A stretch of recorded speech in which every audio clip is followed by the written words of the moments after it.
I'm here on the job site with Dale, who's a framing contractor. Hey, good morning. Dale traded up to Geico Commercial Auto Insurance for all his business vehicles. We're here where he needs us most. Yep, they sure are. We make it easy for him to save on all his insurance needs, all in one place, with coverage that fits his business and bottom line. Oh, I shouldn't have looked down. It's all right. We're so far up here. Look at me. Take a deep breath. Oh, I'm good. So good. Get a commercial auto insurance quote today at geico.com and see how much you could save. Get more with Geico. Warning, the following ZipRecruiter radio spot you are about to hear is going to be filled with F-words. When you're hiring, we at ZipRecruiter know you can feel frustrated, forlorn even, like your efforts are futile, and you can spend a fortune trying to find fabulous people, only to get flooded with candidates who are just fine. Fortunately, ZipRecruiter figured out how to fix all that. And right now, you can try ZipRecruiter for free at ZipRecruiter.com/zip. With ZipRecruiter, you can forget your frustrations because we find the right people for your roles fast, which is our absolute favorite F word. In fact, 4 out of 5 employers who post on ZipRecruiter get a quality candidate within the first day. Fantastic. So, whether you need to hire 4, 40, or 400 people, get ready to meet first-rate talent. Just go to ZipRecruiter.com/zip to try ZipRecruiter for free. Don't forget, that's ZipRecruiter.com/zip. Finally, that's ZipRecruiter.com/zip.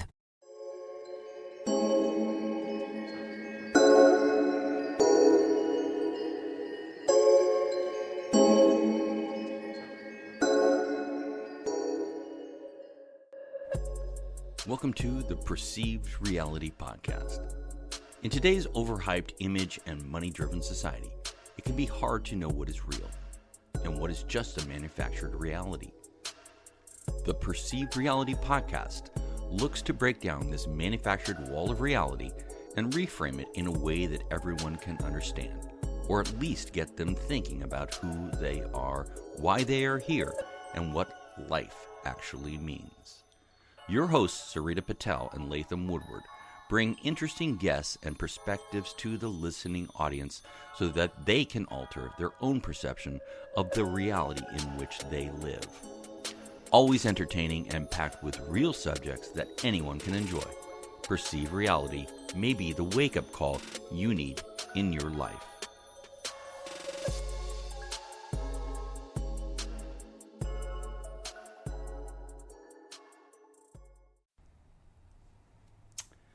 Well, welcome to the Perceived Reality Podcast. And today, Sarita and I are going to be talking about wealth inequity.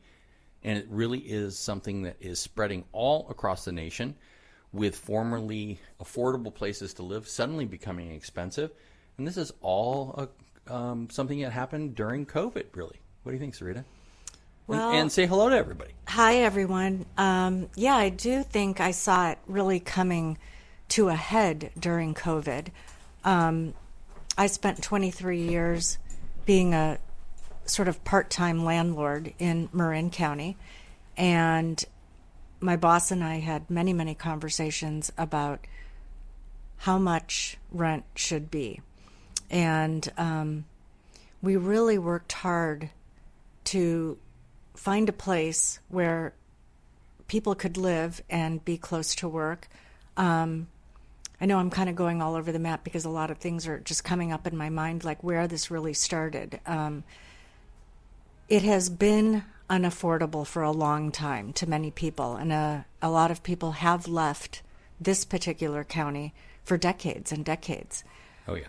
And They keep moving out. They keep moving out. And so what happens when they move out? New people come in, have no history of the Bay Area or Marin County, and start a new life.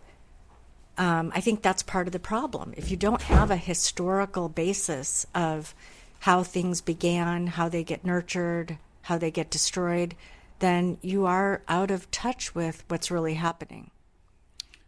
It is. I think it's multifaceted, right? If you're out of touch, I think on another podcast we discussed someone that you worked with in the past in Silicon Valley who you had posed the question, well, these people don't have your resources. Don't you see these people? And I think you get into a comfort level, right, where you're no longer recognizing inequity. You're just like, I live in my bubble. right? That's it. It's a bubble. So there's two things.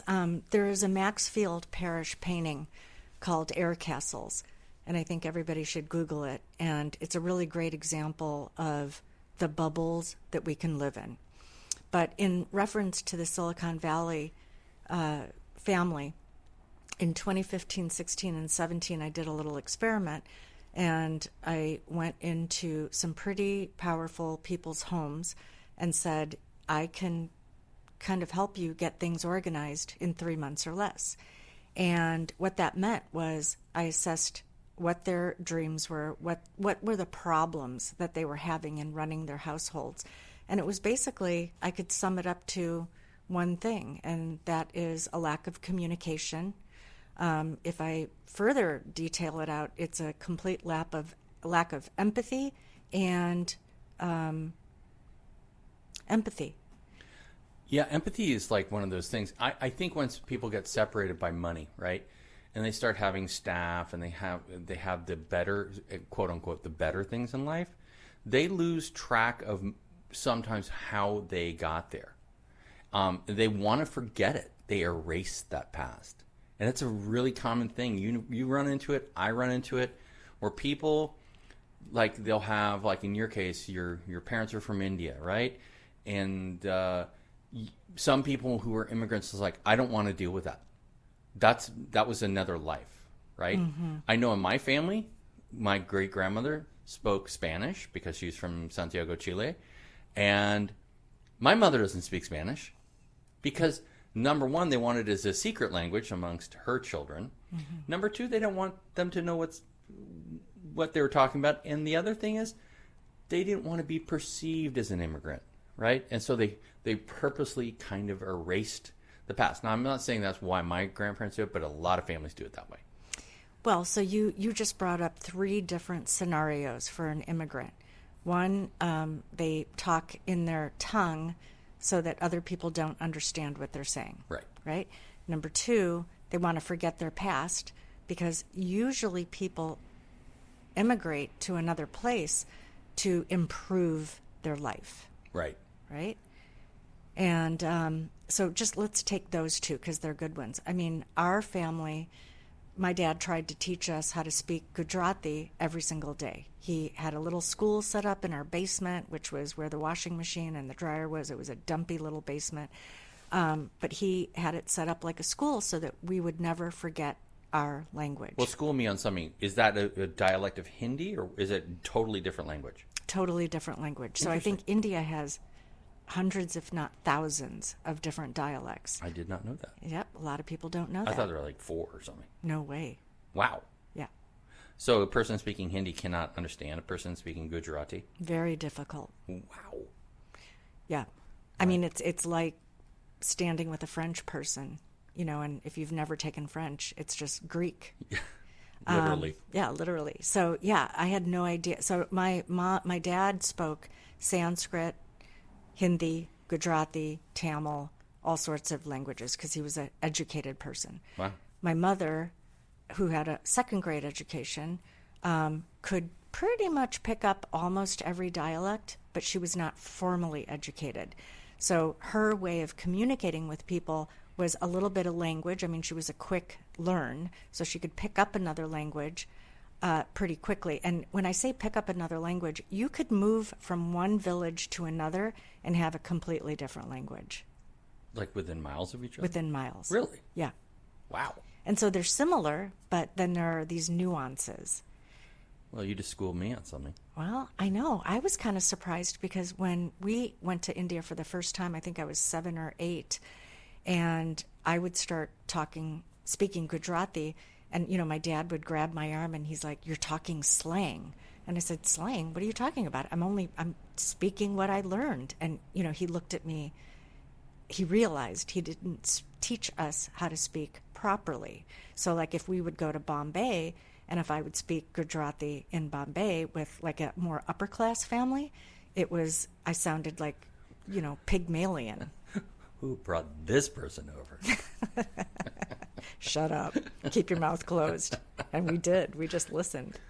Oh, man. So, getting back to the whole subject then, it's just like, again, that's like inequity. That's an inequity. So you can tell right away, by somebody's language, if they've been educated or uneducated, and then your education probably has a direct correlation to your wealth, Right. or lack of wealth. So coming back to, let's just dial it down to something in Marin. There is the old Marin right now, and then there's the new Marin. And there's very little, what I would call,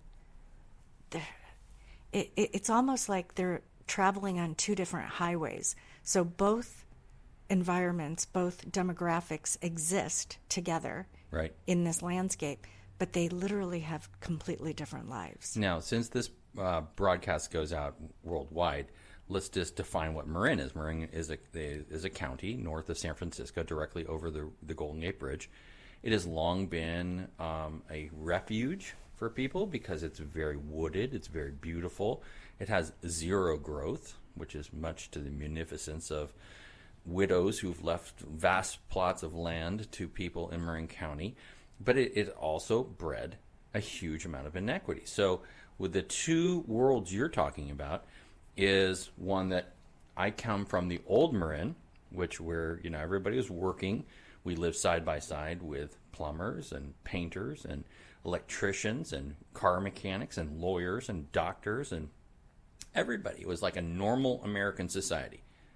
But now what we're seeing is tech and finance people and being, I like to call it the aspirational location to relocate. So if you went to a business school somewhere and you got a great job and they're like, you move up in the company and say, where do you want to move on the West Coast? And you say, well, I'd like to either live in Atherton or Menlo Park or Marin County. It's one of those places now for that class of person. Mm-hmm. And it has changed the dynamic around here, like dramatically. Yeah, dramatically. It absolutely has. And so just going even back to COVID, if we use that as a marker period, I cannot believe how much construction was going on during COVID. Yeah. I mean, every contractor I know was busier than they had ever been. 25 years ago, there were a couple of big general contractors. And then all of a sudden during COVID, everybody became their own independent because there was so much work.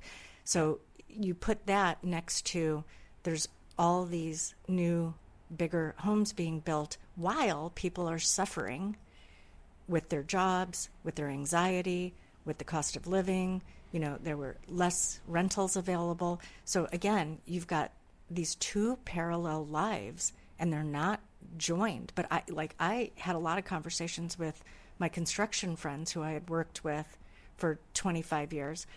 And, I would say, so I know you're really busy, but are you making any money? Right. Okay. And quite a big difference there. Huge difference. Yeah.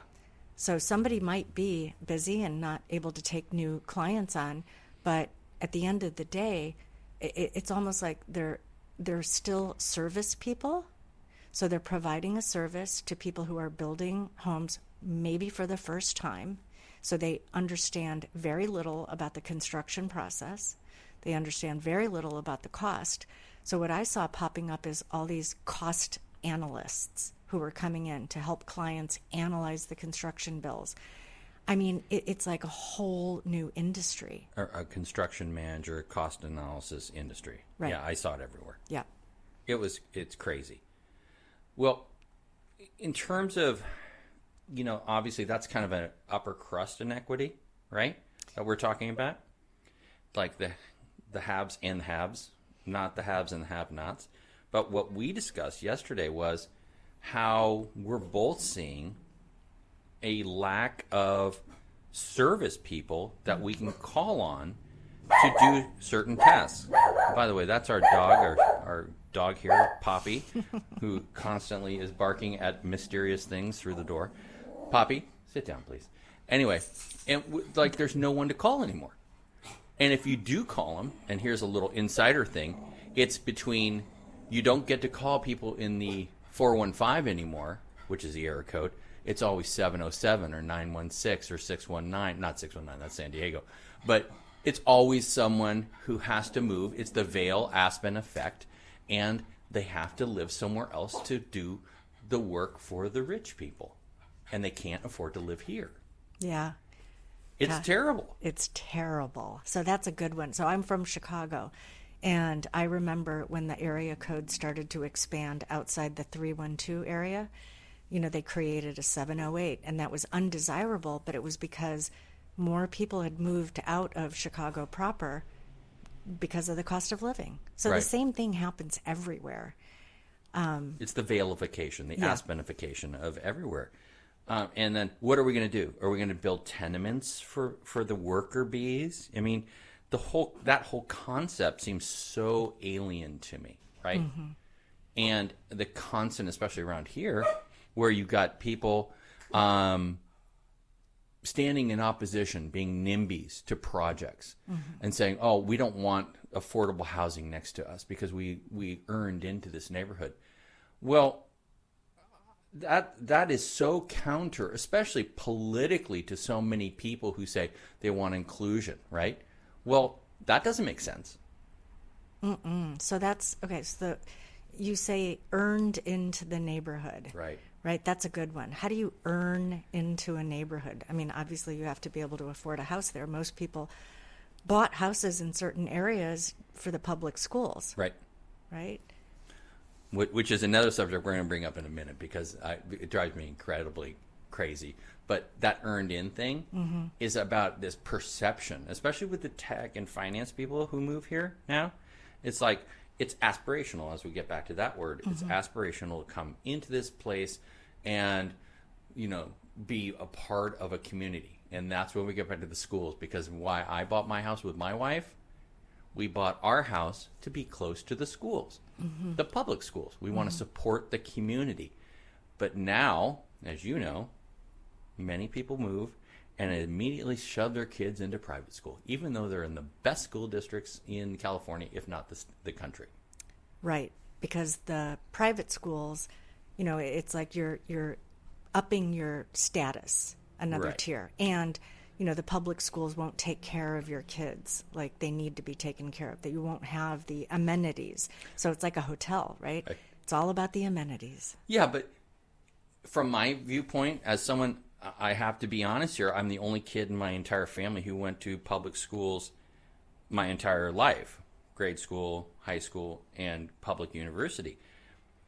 I just don't get why people don't understand that the people who work in the public school sector are probably the most dedicated educators there are, because they're making the least amount of money. They're putting their own money into their students daily, and they're learning and teaching every day and not getting compensated like the private school teachers are. I mean, it's so bizarre to me. Yeah, I mean, that's a whole nother topic, but it goes back to the very simple thing of, when did we all have to earn a living? Like, just think about that. We're all alive, and now we have to earn to live. So we can't afford housing. Food is getting more expensive for more people. So even if you look at, I know I'm digressing, but even the wealthy people who can afford all of this great food and experience, it's getting harder and harder to even get those things. It is. Right? I even hear people who are fairly wealthy having to, pull back. Well, but for them, it's pulling back from 3 weeks in Maui to 1 week in Maui. Well, right. I Right. mean, the first thing that, let's just go back to the uber wealthy people who can afford a private chef and a trainer and a coach and a stylist and all those things, right? So when we're in times like we're in right now, they cut back on their staff. But then what they don't realize is how much stuff doesn't get done. So then they get frustrated about that. Right. And so nobody's winning right now. No, it seems like there's a big circular chain of crap going on right now. Like everyone is suffering on their own way. And I think the number one, like, for instance, this whole thing about employees living far away. Everyone here And in every city I've gone to, I think in the last year, except overseas, and for the last 3 years, everyone's complaining about the food prices when they go out to dinner. What was overlooked for so long was the inequity of how much the people who were serving you and working in the kitchens were being paid. It finally, thank God people started standing up for their rights and saying, I can't work 9 hours a day in a kitchen in 110-degree heat for $6.65 an hour, plus maybe a share of the tips that come in. Maybe. And I understand that, but it doesn't make the situation better. Everything's just kind of getting more and more and more expensive. I mean, for God's sake, eggs at $8.99 at the market yesterday. Come on. It's crazy. I know. Eggs. Right. Eggs are like your base staple. It's like rice, right? Right.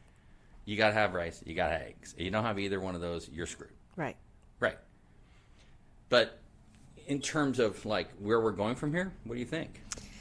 Well, I mean, where are we go? We're in it right now. It's just a matter of when it's going to implode, like it has historically. I mean, I look at this like we're going to implode, and that is going to allow us to restructure. And so, you and I mean, the business we're in right now is we already see the implosion, and so we're building restructuring models, which is talking to people.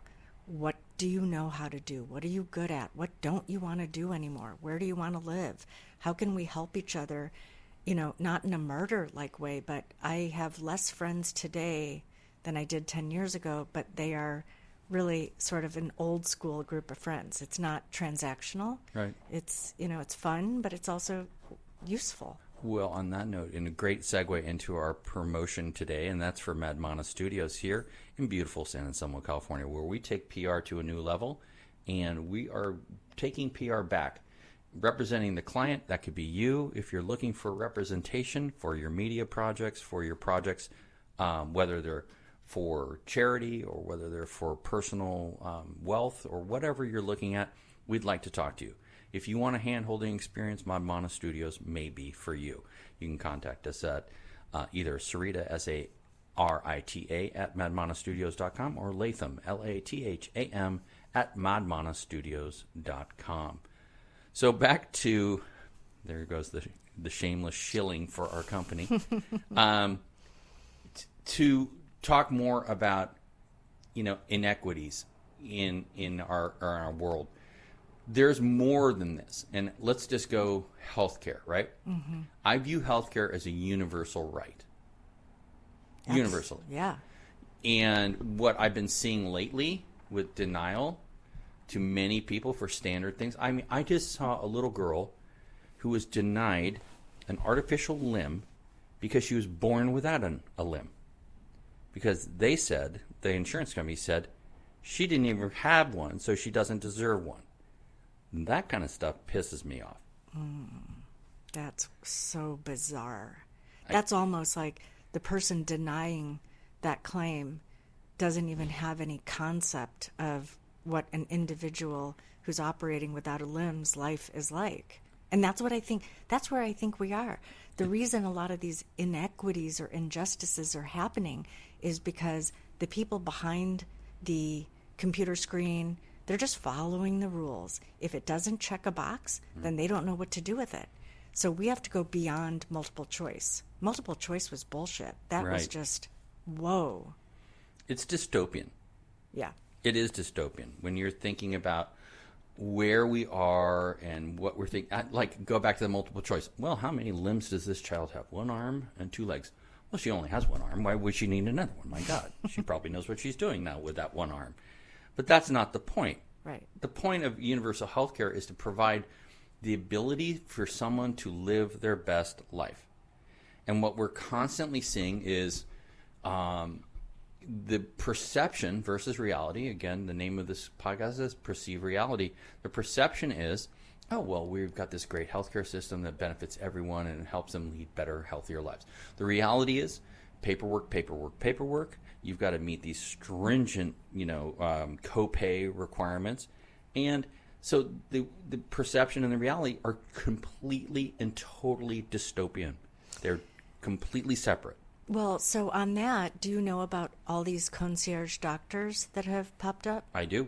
Okay, so I just had in the work I've done, I've been familiar with concierge doctors for, over 15 years. Right. Because again, if we go to the top of the echelon, those folks don't go to the doctor and wait in the waiting room. No, they have the doctor come to their house. House calls. Right. Old school.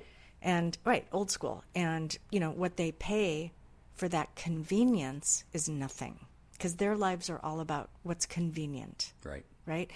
So flip that to what we're talking about, which is the mass collective. Everything has not only become more and more inconvenient, but it's unavailable, it's unaffordable. So we're looking at this, to me, as a depopulation. I think that's a subject that we can talk another episode about, big depopulation. It's certainly a concern of, like Elon Musk, who has deemed it the number one problem worldwide. Whereas you've got Bill Gates saying we're overpopulated. You've got diametrically opposed viewpoints, and that's a perception versus reality issue too. I mean, when you're looking at Italy, you're looking at Japan, both of these countries have zero growth rate. I think Japan now is negative 30% growth rate. So they have no ability to maintain the standard of living for the people who are retired, because there are fewer people in the workforce to support the people who are retired. And there's no one coming up behind, because no one wants to have a child anymore because it's so onerously expensive in Japan and Italy. And then you've got depopulation of these cities everywhere. Japan, you can go to Japan as an American and buy a house now. Did you know that? I did know that. I heard that. Well, okay, so can I just go back, and you said something, are we overpopulated or are we underpopulated? Like, what's the real story? I don't know. Like, we don't know the reality. I think, I do know the likes of BG, and I did get to meet him back in 1998. Who's BG? Bill. Oh, that guy. Yeah. And I definitely saw something about when you live in a Hearst Castle type environment, you get used to that big park being all your own. Right. Right? So that becomes your reality. If there's too many people on a large piece of land, and you may have to fight for that parking, one of the 16 parking spots, that's overpopulated in that person's reality. Right. Right? But then if you look at the earth, and, I have old atlases from the 1200s and the 1400s and the 1800s, and every time I look at these atlases, I say to myself, there is so much space on the earth. Tons. It's just a lot of it is not used. Yeah. And so I think we have to just get real with how we're utilizing our space. Yeah. Like a garden. A gardener they look at their space, however large or small it is, and if you want 16 flowers in a 2x2 flower bed, you can fit it in, you can cram it in and make it work. Or you can just have one tulip. It's I don't know if that's a great analogy, but I just feel like we really need to look at our space from a different vantage point, not just our elected leaders that we've had who have told us we're overpopulated and you can't build there and you can build here. I think we got to start from scratch again. Well, and here's a little stat that few people realize, and I didn't know this until recently. In Spain, let's use that one country, 70% of Spain is not populated. 70% of that country. Most of the people in Spain live in the big cities, whether it's Barcelona, Sevilla, Madrid, or Bilbao. They don't live in the Extremadura. These people do not live in these areas, so they're not serviced. So when you say overpopulated, well, this is a perception versus reality, because if you're fortunate enough to have gone on vacation to like Barcelona, my God, it's like so crowded. You can't believe it now. 20 years ago, it was a beautiful little village, but it's changed quite a bit. Yeah. I mean, and it's reflective. So you're talking about the people living there, not the tourists. Not the tourists. I mean, it's just, this is happening in Spain, Italy, Japan, France to a certain extent, United States too. That's why there's how many people in Los Angeles now? 15 million or something crazy. Mexico City, how many are in Mexico City? 35 million people. Because they're like magnets for opportunity from people from the countryside. But what inversely happens, though, is that the perception is, look how beautiful Mexico City is. Let's go to Zona Rosa and go to the museums. But the reality is, it's crowded as hell. Polluted, crowded, low life expectancy, problems with the government, looming volcano about to explode at any time. But the wipeout that will happen eventually because of it getting more packed and more packed. For instance, here's another one. It takes 35 minutes to fly over the capital of Brazil. 35 minutes. Wow. Yeah. Other cities are like that, like Shenzhen or Shanghai. It's like an hour to fly across the city in a plane. And why is that? Why does it take so long? Is it because It's of the so distance? It's so big. Yeah, I'm just asking Yeah. because I'm geographically challenged. Yeah, it's just sucking in people from the countryside. So the perception is China is giant.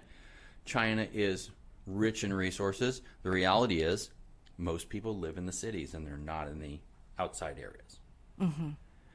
But, I mean, and I think if this goes back to inequity and wealth inequity, if we steer it right back to that subject, we're talking about a situation where you're getting consolidation of wealth in the cities. You're getting the outlying rural areas being bereft of anything.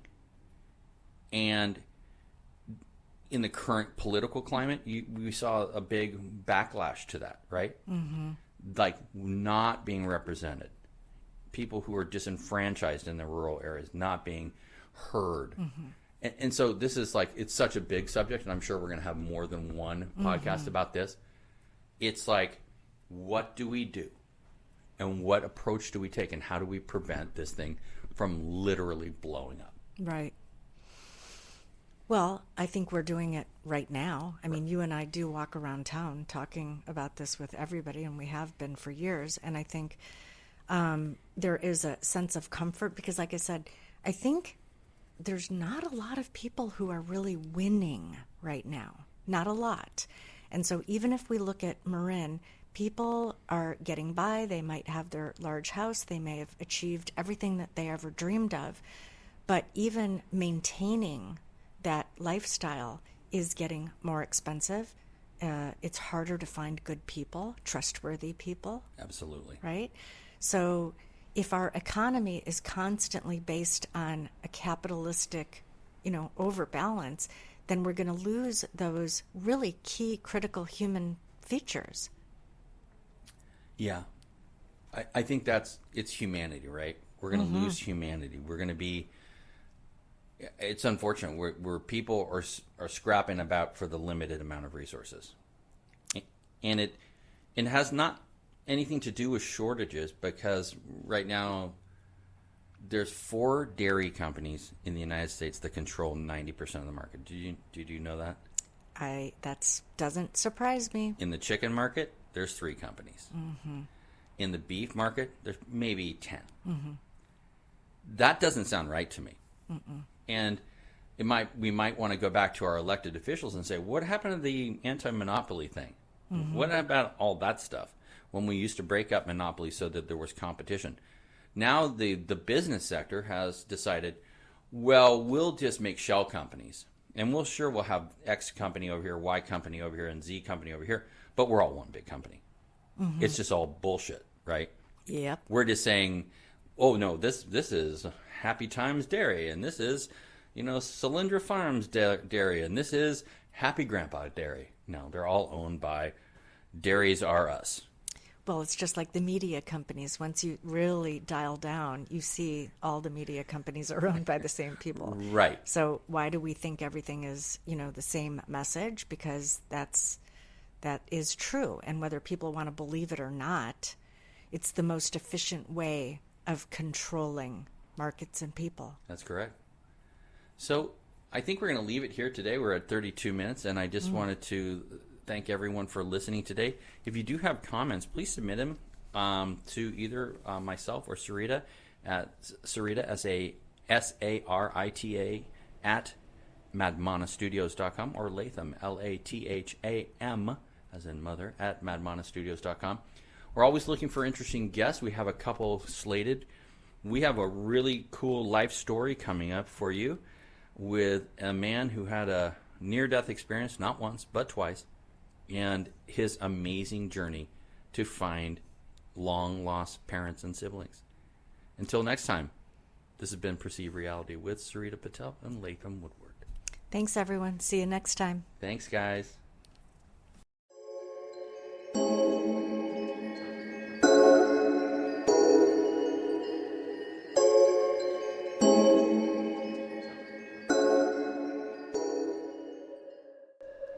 You've been listening to the Perceived Reality Podcast, a production of Mad Mana Studios in San Anselmo, California. For more information, or if you'd like to be a guest on the show, contact us at Latham, that's L-A-T-H-A-M, at Madmana Studios, that's M-A-D-M-A-N-A Studios.com. Until next time, it's been great to have you along for the ride.